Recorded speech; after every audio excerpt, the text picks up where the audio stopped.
I've never seen someone get abandoned all at once. And after all these years, that's still what unsettles me the most. People like to imagine abandonment as a moment, a specific day, a clear decision. But that's not how it happens, does it? Start in the hospital. It doesn't start when the body begins to fail, or when memory slowly fades away. By the time someone ends up here, lying in a bed, depending on strangers for basic things. That's not the beginning. That's just the visible part. What most people don't realize is that abandonment begins quietly. It doesn't make noise. It doesn't draw attention.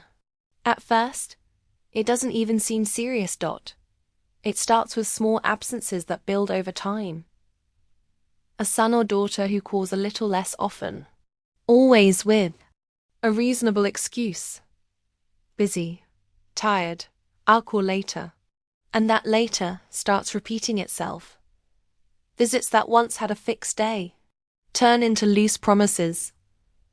I'll come by this week, but the week ends, and something gets in the way, and no one questions it, because nothing, on its own, looks like abandonment. Just feels like life happening. But over time, those small absences begin to change the atmosphere. The house gets quieter. Conversations get shorter. Moments together become rare, and the person who is aging notices. Even when they don't say a word, they notice in the slower passing of time, in the expectations that aren't met, in the way they start preparing themselves not to be a burden.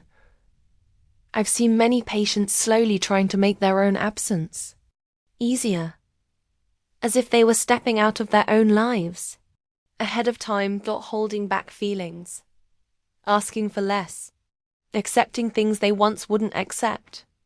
And none of that shows up in medical records. It never becomes a diagnosis, but it's always there. My name is Aina. I've been a nurse for 15 years, and over time, I learned to notice what isn't said. Because in the hospital we treat the body, but we live surrounded by stories that started long before the body failed. Stories that didn't begin with illness or with age. They began with distance. Priorities quietly shifting, without anyone realizing the weight of it. And when these stories reach me, they're already finished in a way. There's no going back, no conversation that can recover the time that wasn't given, no care that can replace presence. To most people, the hospital feels like the beginning of the problem. But to me, it's almost always the end of something that was built slowly. No fights. No dramatic break, no clear turning point. Just silence, and enough time to turn absence into something permanent. And maybe that's the most unsettling part, because when it happens slowly, almost no one notices it's happening, until there's no way left to pretend they didn't see it. I've seen this kind of story begin in many different ways, but most of them end the same way. And the strangest part is that in the beginning, no one believes it could turn into abandonment. Because it doesn't look like abandonment. It looks like routine, like a phase, like something temporary. But after all these years, I started recognizing a very specific pattern. The elderly patients who arrive alone rarely became alone overnight. They were left behind gradually, first emotionally, then physically. And when those two finally meet, there's no one left. I remember one patient who stayed with me. His name was Mr. Antonio. He wasn't in critical condition. Medically speaking, it was a simple case: unstable blood pressure, some weakness, things that could be managed with proper care. But that wasn't what stood out. What stood out was the way he looked at the door. From the very first day. It was a typical hospital room. Pale walls, cold lighting, that quiet stillness in the middle of the afternoon. and he would spend long periods staring in the same direction, as if he was waiting for someone. At first, that's not unusual. A lot of patients expect visitors, especially in the first few days, but with him, there was something different. He always believed someone would come. My daughter should stop by later. My grandson will come after work. I think today might be the day. Always calm. No complaints. No visible frustration. Just a quiet certainty. That never came true. Days went by, and no one showed up. No calls, no messages. Nothing. And still, he kept waiting. But what stayed with me the most wasn't the absence. It was the way he explained it. He never complained. Never said he was alone. Never showed resentment. Actually, it was the opposite. He justified everything.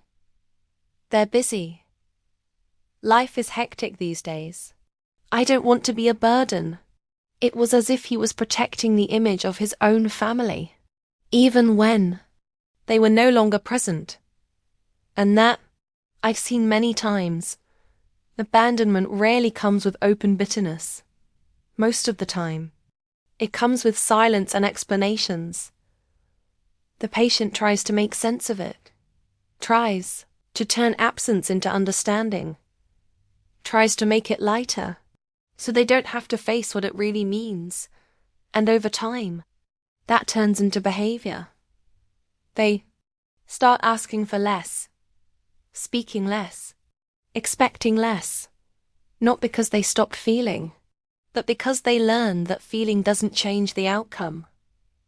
And the hardest part to notice is that from the outside, everything still looks normal. The family still exists. The relationships are still there. But the presence, that's been fading for a long time. And when someone finally realizes, it's usually because the body failed before the relationship could be repaired. And then, the hospital becomes the meeting point between two things that grew apart: the need for care and the absence of the people who should be there. As the days went by, Mr. Antonio's room began to change. Not physically. Nothing in the space was different. But the atmosphere was. At first, he still asked about the time, not because he needed to know, but because he was trying to figure out when someone might arrive. Is it late already? Today's a weekday, right? There must be traffic. Always organizing reality in a way that made the waiting feel reasonable. But after a few days, he stopped asking. And to me, that always says more than any complaint. Because when a patient stops asking, it doesn't mean they stopped waiting. It means they started adjusting their expectations. He still looked at the door, but he didn't mention it anymore. His gaze became shorter, less insistent. As if, little by little, he was trying to unlearn how to wait. And that shift happens quietly. No one announces it. No one notices from the outside, but internally, it's a big change. I remember one specific afternoon. The light was dimmer, that heavier silence at the end of the day. I walked into the room to check his vitals, and found him awake, staring into nothing. Not at the door anymore. This was different. It looked like a gaze, without direction. I asked if he was okay. He took a moment before answering. And when he did, his calm didn't match the situation. I don't think anyone's coming today. No sadness.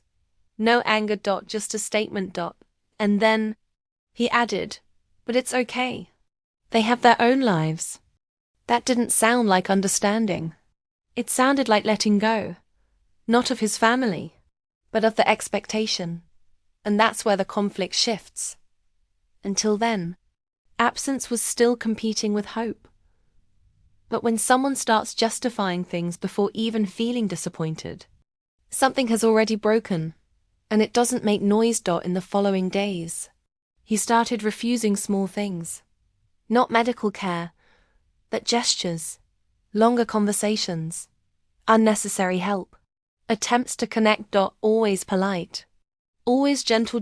But with a new kind of distance. As if he was slowly reducing his own space in the world. And that's hard to explain, but easy to feel. The patient stops asking for anything, stops expecting anything, stops taking up emotional space. He's still there, physically present, but absent in expectation. And outside that room, life goes on as usual. The family still exists. Routines continue. The excuses still make sense. But inside that room, something had already changed permanently. Because the deepest form of abandonment is not when no one comes. It's when the person stops believing someone will. And that doesn't happen all at once. It happens like this, slowly, almost invisibly, until it turns into silence. It was on one of those quiet afternoons, nothing remarkable happening, that I finally understood what was really going on. It wasn't when no one showed up. It wasn't when he stopped asking. Not even when he started refusing conversation. It was earlier. Much earlier.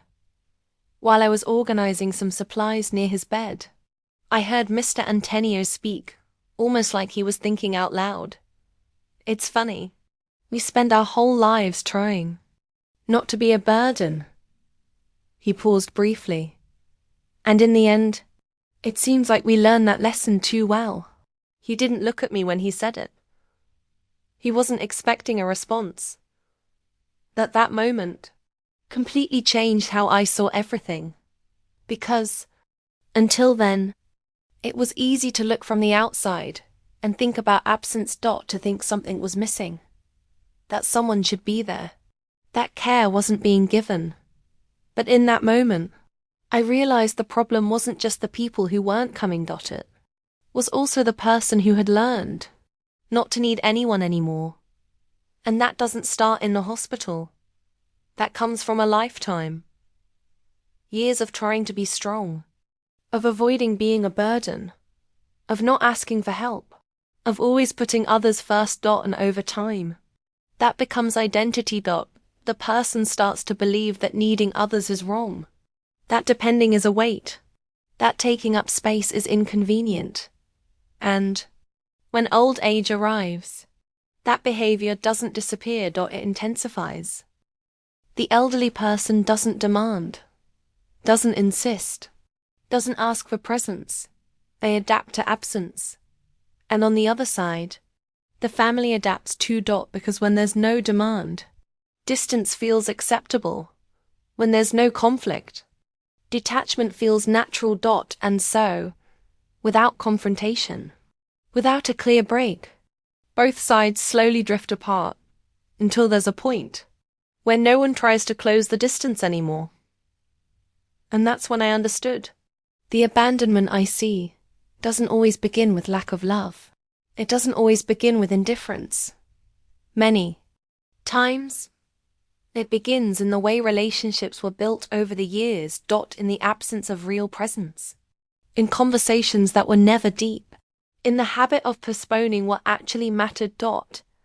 And as time passes, those small things accumulate. Not as memories, but as the absence of them. After Mr. Antonio, I started noticing this in many other patients. Different stories, different families, completely different lives, but the same pattern. Elderly people who don't complain, families who don't realize, distances that grow without resistance. And when all of that reaches the hospital, it's no longer about fixing anything. It's just about dealing with what's left. Is almost never just the illness. After all these years, I stopped being surprised by the people who don't show up. But I never got used to the silence they leave behind. Because silence isn't empty. It's filled with things that were never said, with visits that never happened, with moments that were postponed until they simply stopped existing. And over time, I came to understand something that's hard to accept. People are not abandoned all at once. They are slowly ignored until absence becomes something normal. And once it feels normal, no one questions it anymore. Not the ones who stayed away.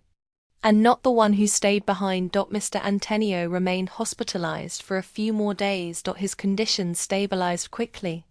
Physically, he was getting better. But something didn't follow that improvement. He spoke less, looked at the door less, went to sleep earlier.